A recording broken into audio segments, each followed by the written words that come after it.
Olá, estudante do nono ano, como é que você está? Tudo bem? Como é que foi tua semana? Tudo certinho? Vamos começar a gravação aqui da aula de língua portuguesa, professor Wagner novamente. E como sempre acontece no início das aulas, eu preciso que vocês separem esses materiais aí, caderno, folhas para anotação, lápis, borracha, caneta, apontador, dicionário e recursos dos quais vocês irão fazer uso. E daqui a pouco eu retorno aí com o início da aula, ok?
Separaram tudo, tudo prontinho. Agora vocês vão colocar a data de hoje, o número da aula e a disciplina também. Anota aí no caderninho, caprichado, que vocês têm, que eu sei. E vamos para o início da aula. Como sempre acontece, vamos retomar um pouco o que vimos na aula anterior. Ali começamos a falar sobre Alice no País das Maravilhas, né? Essa obra aí do escritor inglês Lewis Carroll. Eu trouxe para vocês ali, falamos sobre a questão do texto literário, trouxe ali alguns gêneros que foram listados, 6 gêneros, né, que pertencem ao universo do texto literário. Falei sobre a literatura nonsense, né, que é onde se encaixa essa obra do Lewis Carroll, ok? Refletimos aí sobre Alice no País das Maravilhas e continuaremos falando sobre isso na aula de hoje. Curiosidades sobre a obra Alice no País das Maravilhas e também sobre a questão da intertextualidade, como é que ela acontece, exemplos de intertextualidade. Certo? Então, começar ali com a pergunta: você sabia? Sabia o quê, professor? Vamos lá. O livro Alice no País das Maravilhas, de Lewis Carroll, tem milhares de fãs em todo o mundo. Publicada em 1865, a obra foi adaptada para o cinema diversas vezes por sua excentricidade e seus mistérios.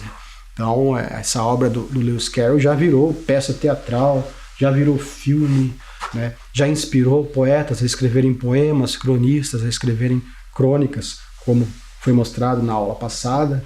Enfim, é uma obra aí mundialmente conhecida. Alice realmente existiu, mas não como você imagina. Olha, a garota que inspirou Lewis Carroll a criar Alice realmente existiu. Ela era filha de um colega seu e se chamava Alice Lindell. Mas, diferentemente da personagem, a menina não tinha cabelo longo e loiro, e sim curto e castanho. Reza a lenda que em uma viagem de navio, o autor resolveu contar uma história para a garota e suas 2 irmãs, chamando a protagonista pelo primeiro nome da menina, Alice. Ao fim da narrativa, as 3 gostaram tanto do que Carroll havia contado que o incentivaram a escrever um livro, que acabou sendo Alice no País das Maravilhas, né? Aquela viagem pelo rio Tâmisa. Em algumas versões aparece barco, em outras navio, enfim. Outras até um barco a remo, mas era um passeio a barco ali pelo Tâmisa, que é o principal rio da Inglaterra. Naquele momento que ele contou a história para as meninas. Há problemas matemáticos escondidos no livro, né? Quem leu a obra percebeu que em diversos momentos ele trabalha com a questão dos enigmas, da lógica, né? Com a questão dos cálculos matemáticos mesmo. Carroll colocou uma série de questões matemáticas em sua obra, mas elas passam batido para a maioria dos leitores, já que só fazem sentido em inglês e contém muitas piadas e trocadilhos da época. Um exemplo é quando Alice encontra com o grifo no 9º capítulo do livro. Ela pergunta quantas horas ele estuda por dia, ao que ele responde: 10 horas no primeiro dia, 9 no seguinte e assim por diante. Então, ela conclui corretamente. Nesse caso, no 11º dia era feriado, ok? A história foi adaptada para o cinema dezenas de vezes, né? O primeiro filme que conta a história de Alice data de 1903 e tem aproximadamente 12 minutos, padrão para a época. Depois disso, Alice no País das Maravilhas foi adaptado diversas vezes, sendo suas versões mais famosas a de 1951 e a de 2010, ambas produzidas pela Disney. Essa de 2010 aí certamente muita gente conhece, que foi aquele filme produzido pelo Tim Burton, que tem como um dos atores principais ali o Johnny Depp, né? Johnny Depp, quase me fugiu o nome dele. Tem a Anne Hathaway também, que participa ali. Muita gente conhecida do mundo do cinema. Aqui. Vocês vão lembrar certamente. Ali uma foto aí dessa obra de 2010, né? Desse filme que foi lançado, filme inspirado na obra Alice no País das Maravilhas. Ali nós temos o chapeleiro na foto, a Alice, lembrando que a Alice do filme é uma Alice mais adolescente, quase adulta já, e a Alice da obra, a Alice do livro, é uma criança. Então há essa diferença também. E a pegada do filme também é outra. Né? Na verdade, o filme é uma outra obra. Não dá para exigir aí que sejam iguais. Que o filme seja igual ao livro, no caso. Ok? Ali a rainha também mostrada ali, e o gato de Cheshire com seu impactante e conhecido sorriso. Certo? Bom, agora é com você. A questão de número 1. Uma das passagens mais conhecidas de Alice no País das Maravilhas é o diálogo entre a protagonista e o gato de Cheshire. Releia essa interessante conversa e compare com situações do nosso dia a dia. A partir disso, conclua. O que nos permite encontrar saídas em geral? Então lá. A. Encontrar o caminho depende de sabermos aonde queremos chegar. B. Encontrar o caminho só é possível se tivermos alguma ajuda. C. Podemos encontrar uma saída se tivermos vários caminhos a percorrer. Ou D. Podemos encontrar uma saída se não nos importarmos com a chegada. Ali ao lado um trechinho para auxiliá-los. Né? Poderia me dizer, por favor, que caminho eu devo tomar para ir embora daqui?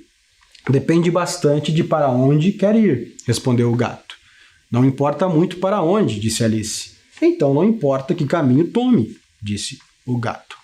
Na aula passada eu trouxe esse trecho aqui, essa situação, e eu comentei um pouco sobre essa questão que é trazida nesse capítulo do livro. Pense, analise, tente lembrar, tente verificar aí o que você anotou, né, e escolha uma alternativa e daqui a pouco eu volto com a resposta.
Então vamos à resposta.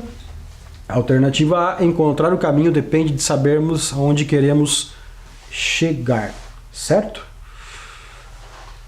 A questão de número 2. Alice parece não saber para onde ir quando é questionada pelo gato. Não importa muito para onde, disse Alice. Então não importa muito o caminho, disse o gato. Nesse momento da narrativa, o que Alice está sentindo? Alternativa A, medo e negação.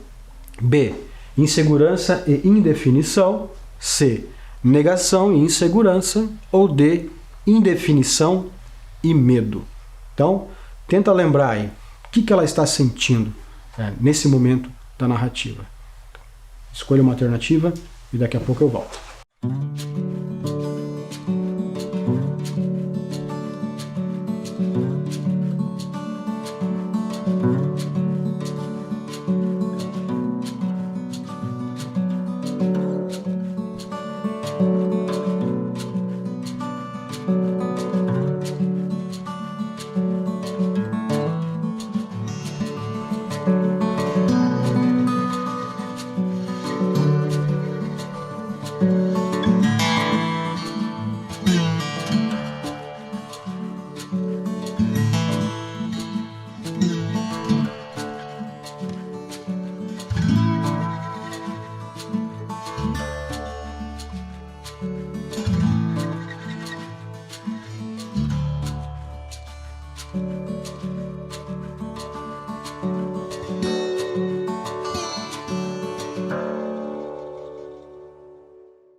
Então vamos checar qual que é a resposta. Insegurança e indefinição, né? Nesse trecho da história, ela está ali mais ou menos no meio, né, da sua jornada pelo País das Maravilhas. Então ela ainda está um tanto quanto insegura. Mais pro final que ela vai ficando mais, que ela vai enfrentando mais as situações, vai se impondo mais, né? Até aqui ela ainda está insegura por conta de toda aquela estranheza que aquelas personagens, né, que aquela paisagem, que aquele lugar causa nela, né? Porque é tudo muito diferente do mundo real. E indefinição porque ela não sabe, né, onde que ela quer chegar, ela não sabe para onde ela quer ir. Mesmo porque ela não conhece aquele lugar, não conhece quem vive naquele lugar. Então é tudo muito incerto. Ok? A questão do número 3. Há uma outra passagem também muito conhecida de Alice no País das Maravilhas, em que há um intrigante diálogo entre a duquesa e Alice. Observe-o e procure explicar a lógica por trás da conversa. E a moral disso é: seja o que você parece ser, ou, se preferir, em outras palavras, de modo mais simples, nunca imagine não ser diferente do que poderia parecer aos outros que você é, ou poderia ser, se não fosse diferente do que o que você tinha sido, teria parecido a eles ser de outra maneira. Entendeu? Vou ler de novo. Vamos lá. E a moral disso é: seja o que você parece ser, ou, se preferir, em outras palavras, de modo mais simples, nunca imagine não ser diferente do que poderia parecer aos outros que você é, ou poderia ser, se não fosse diferente do que o que você tinha sido, teria parecido a eles ser de outra maneira. Agora eu quero que você simplifique isso, porque está meio confuso. Estou sendo generoso ao dizer meio, né? Bastante confuso. Com suas palavras, procure explicar essa moral de modo realmente mais simples. Simplifique o que está sendo colocado ali, com suas palavras. Daqui a pouco eu volto com uma sugestão de resposta.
Simplificou?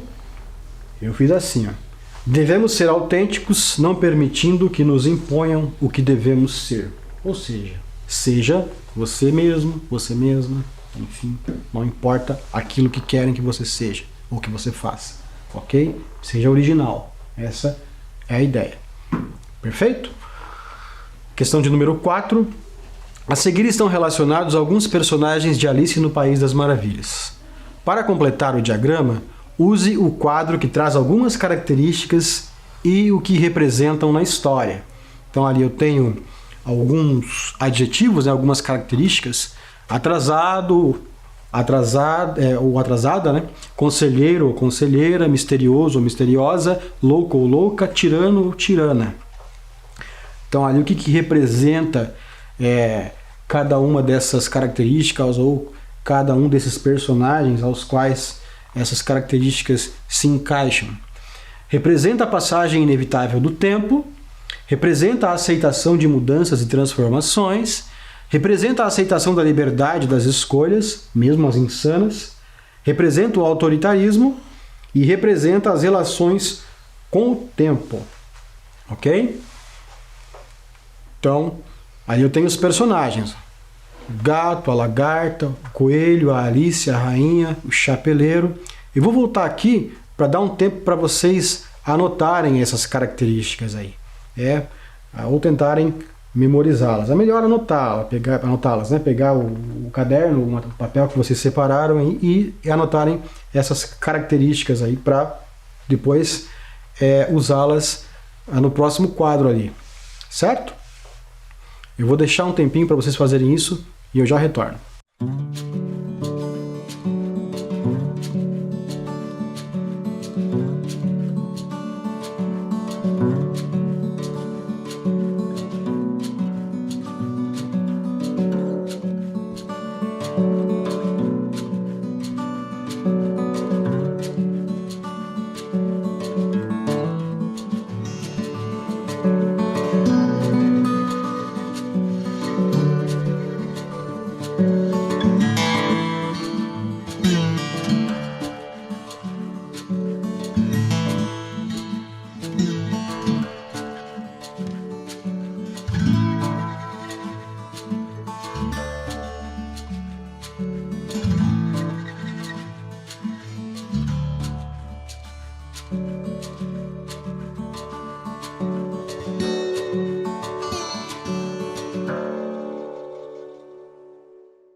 Anotaram? E agora? Onde que aqueles adjetivos vão se encaixar? O gato, a lagarta, a rainha, o chapeleiro, o coelho. Vamos pensar aí. Onde que você poderia encaixar aquelas características? O primeiro ali seria o coelho, atrasado. Porque ele está ali, ele aparece olhando sempre no relógio, ele mostra o relógio ali, né, e verifica o horário, está sempre atrasado, correndo. A lagarta, a conselheira, que dá o conselho ali para Alice. O gato, misterioso, né, com seu sorriso de muito mistério, e suas palavras também de mistério. A rainha, o chapeleiro, que é louco, né, o próprio nome já diz. E a rainha, que representa a tirana, né, a rainha tirana na história. Déspota. A Alice ficou em branco ali para você imaginar que característica que você daria a Alice. Eu colocaria que a Alice é curiosa. Porque, aliás, é a curiosidade que a leva até o mundo, o País das Maravilhas. Certo? Questão 5. Alice no País das Maravilhas é um exemplo de literatura nonsense. Você sabe o que é isso? Na aula passada falei sobre isso. Para descobrir, releia os 2 últimos parágrafos da apresentação do livro Um Passeio Inesquecível. Depois, analise os seguintes trechos da obra de Carroll e assinale todos os que tratam de situações absurdas. Tá? Então, daquelas frases que estão ali embaixo, quais delas retratam situações que são incomuns, que são absurdas, que não fazem muito sentido? Pássaros iguais voam juntos, os porcos têm direito de voar, e eu posso lhe dar de presente tudo o que já lhe disse. Então, escolham quais alternativas são aparentemente absurdas, e daqui a pouco eu retorno com a resposta.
Então vamos à resposta. Eu posso lhe dar de presente tudo o que já lhe disse. Notem que o que você diz a uma pessoa não é algo material, não é algo palpável, né? Então, pela lógica, não se pode dar de presente, não se pode presentear, certo? Então foge um pouco aí a normalidade, nesse sentido. E a outra ali é que os porcos têm direito de voar. Essa aqui não faz sentido algum, é totalmente nonsense, ok? Então seriam essas duas aí. Questão 6. Selecione algumas passagens da história que foram marcantes durante sua leitura e lhe proporcionaram boas reflexões. Agora você vai ter que tentar lembrar aí da história, seja, vamos pensar do livro, se você leu, ou do filme, se você assistiu. Tenta lembrar de alguma passagem, relata aí, e daqui a pouco eu retorno com a minha passagem, com a minha sugestão de resposta.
Lembrou de alguma coisa, de alguma parte em especial?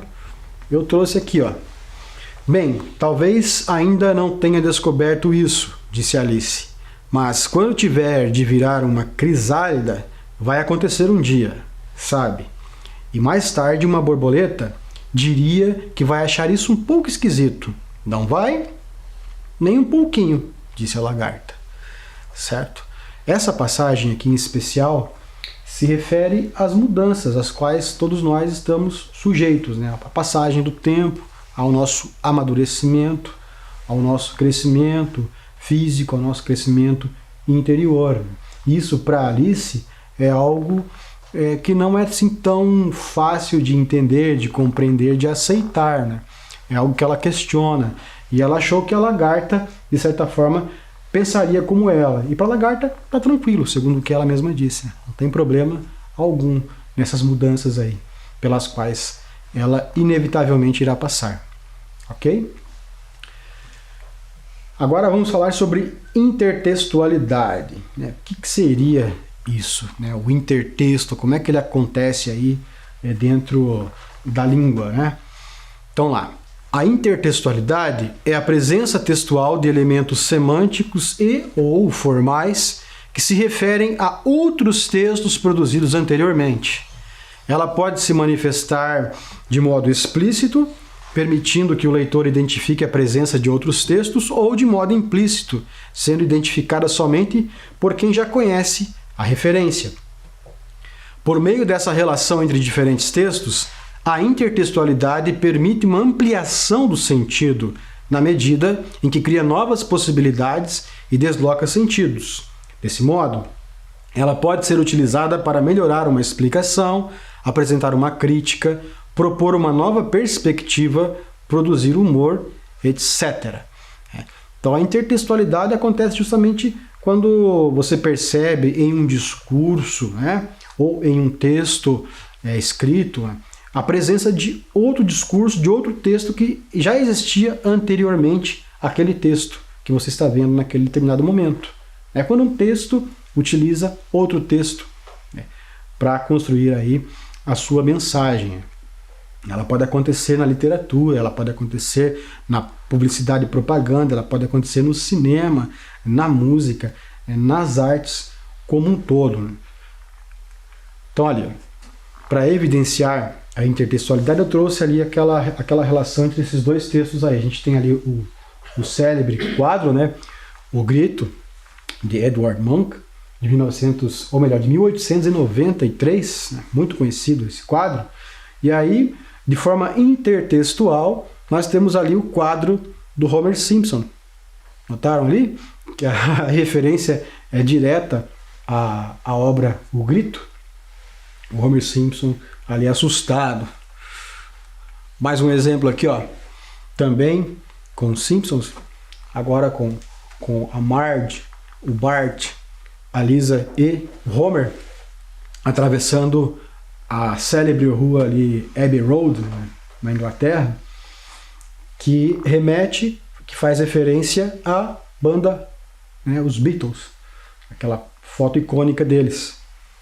É claro que para você perceber a intertextualidade, você tem que conhecer a foto, tem que conhecer o texto no qual essa imagem está se referindo, né? O texto que serve como base, como referência. E aqui, ó, Ferrato Pessoa. Ferrato Pessoa foi o maior poeta da sua língua. Ele tinha vários heterônimos, cada um com suas dores e seus sintomas. Isso causava muitos problemas à sua vida pessoal. Senhor Pessoa, Senhor Caieiro, Senhor Campos, Senhor Reis, infelizmente para o Senhor só posso fazer um plano coletivo, planos de saúde. conseguiu entender essa intertextualidade, conseguiu perceber a que ela se refere? Na verdade, a referência aqui é a um famoso poeta da língua portuguesa, né, um português, considerado por muitos o maior poeta da língua portuguesa, o Fernando Pessoa, que utilizava justamente heterônimos para aí criar, né, a sua literatura, os seus poemas, certo? Então esses heterônimos foram retomados aqui, ó. O Caeiro, o Campos, o Reis ali são heterônimos famosos heterônimos. Ele tinha mais heterônimos, não eram só esses aqui são, por assim dizer, os mais famosos, né? Ele utilizava para escrever os seus poemas, certo? Então, para você entender essa intertextualidade, você precisa inevitavelmente conhecer o Fernando Pessoa e conhecer aí os seus principais heterônimos. E aqui tratando da Tira, né, onde que consiste o humor dela, é que por ele ser um poeta que utiliza vários heterônimos, ou seja, como se existissem vários poetas dentro de um poeta só, ele tem que pagar um plano de saúde coletivo, ou seja, um plano de saúde mais caro. Monteiro Lobato utilizou o recurso da intertextualidade quando criou a obra Emília no País da Gramática. Na sequência, tem-se um fragmento dessa obra. Então ali, ó. Uma ideia da senhora Emília. Dona Benta, com aquela paciência de santa, estava ensinando gramática a Pedrinho. No começo, Pedrinho resingou. Maçada, vovó, basta que eu tenha de lidar com essa caceteação lá na escola. As férias que venho passar aqui são só para brinquedo. Não, não e não. Mas, meu filho, se você apenas recordar com sua avó o que anda aprendendo na escola, isso valerá muito para você mesmo, quando as aulas se reabrirem. Um bocadinho só, vamos. Meia hora por dia, sobram ainda 23 horas e meia para os famosos brinquedos. Pedrinho fez bico, mas afinal cedeu. E todos os dias vinha sentar-se diante de Dona Benta, de pernas cruzadas, como um oriental, para ouvir explicações de gramática. Ah, assim sim, dizia ele. Se meu professor ensinasse como a senhora, a tal gramática até virava brincadeira. Mas o homem obriga a gente a decorar uma porção de definições que ninguém entende, de tongos, fonemas, gerúndios. Emília habituou-se a vir assistir às lições, e ali ficava a piscar, distraída, como quem anda com uma grande ideia na cabeça. É que realmente andava com uma grande ideia na cabeça. Pedrinho, disse ela, um dia depois de terminada a lição, por que, em vez de estarmos aqui a ouvir de gramática, não havemos de ir passear no país da gramática? O menino ficou tonto com a proposta. Que lembrança, Emília! Esse país não existe, nem nunca existiu. Gramática é um livro. Existe sim. O rinoceronte, que é um sabidão, contou-me que existe. Podemos ir todos montados nele. Topa? Perguntar a Pedrinho se queria meter-se em nova aventura era o mesmo que perguntar a macaco se quer banana. Pedrinho aprovou a ideia com palmas e pinotes de alegria e saiu correndo para convidar Narizinho e o Visconde de Sabugosa. Narizinho também bateu palmas, e se não deu pinotes foi porque estava na cozinha, de peneira ao colo, ajudando tia Anastácia a escolher feijão. E onde fica esse país? Perguntou ela. Isso é lá com o rinoceronte, respondeu o menino. Pelo que diz a Emília, esse paquiderme é um grandessíssimo gramático. Então aí a gente tem a obra do Monteiro Lobato, né, um pedaço dela, em que é feita uma intertextualidade com Alice no País das Maravilhas. Primeiro porque é feita a referência direta, né, a ela, durante esse pedaço do texto que nós lemos, né, e também no título, Emília no País da Gramática. Porque o que vai acontecer ali? As classes gramaticais, né, vão funcionar, vão ser personificadas dentro do texto, né? E essa inserção de Pedrinho no País da Gramática funciona como uma inserção da Alice no País das Maravilhas, certo? onde tudo é muito divertido, diferente, muito lúdico, ok? Diferente da vida real, por assim dizer. Então lá. Pedrinho reluta em conversar com sua avó sobre assuntos relativos à escola. Como argumento para o convencer a mudar de ideia, Dona Benta A. Menciona o livro Alice no País das Maravilhas. B. Fala que é muito importante estudar não apenas na escola. C. Carinhosamente diz que se ela relembrar os conteúdos com ele, isso será muito útil. D. Diz que a Emília irá acompanhar Pedrinho nos estudos diariamente. Então, o que faz com que Pedrinho mude de ideia? Porque, a princípio, ele não quer. A avó se propõe a falar sobre gramática com ele, a ajudá-lo, a ensiná-lo, a fazer uma espécie de revisão, e ele não quer saber. Eu quero brincar, avó. O que eu quero com gramática aqui durante as férias? Só que ela acaba persuadindo-o a mudar de ideia. O que ela usa? Que argumento que ela usa para fazer com que ele mude de ideia? Tentem encontrar a resposta e daqui a pouco eu retorno com ela.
Então vamos à resposta correta.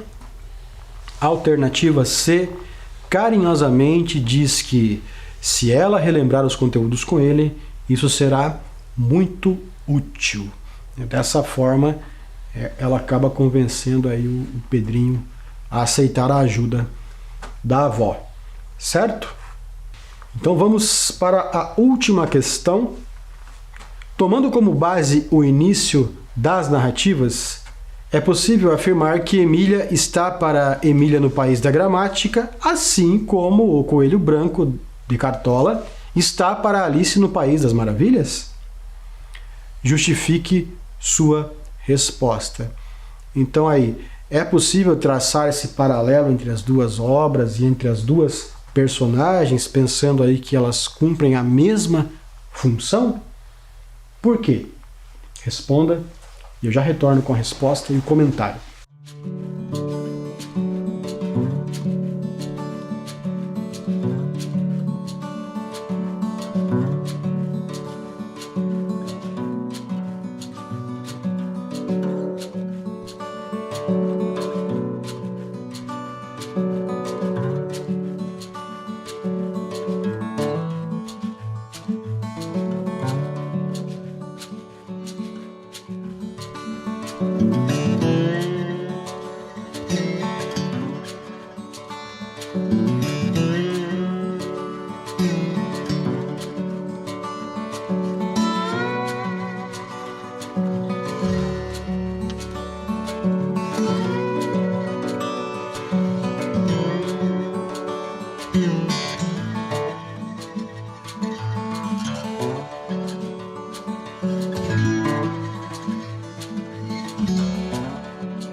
Então vamos à resposta: sim.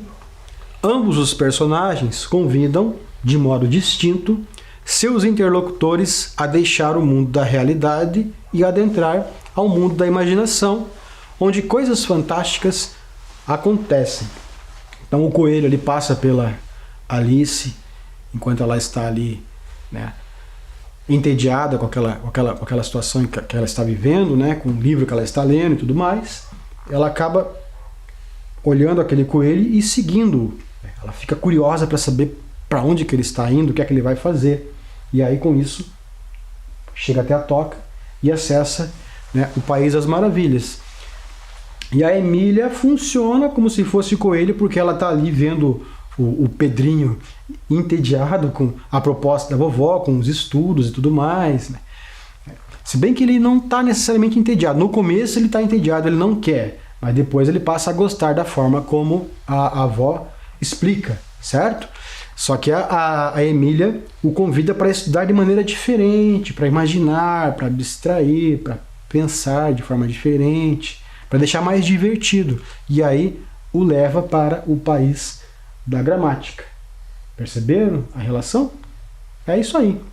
Então, aquele recadinho antes de finalizar a aula: para refletir um pouco mais sobre a obra Alice no País das Maravilhas, você será convidado a interagir com o material impresso que provoca o estudo dessa obra de modo interdisciplinar, língua portuguesa e matemática. Tem um material que será enviado a você. Chegamos ao final de nossa aula. Cuide-se e até breve. Tchau, tchau.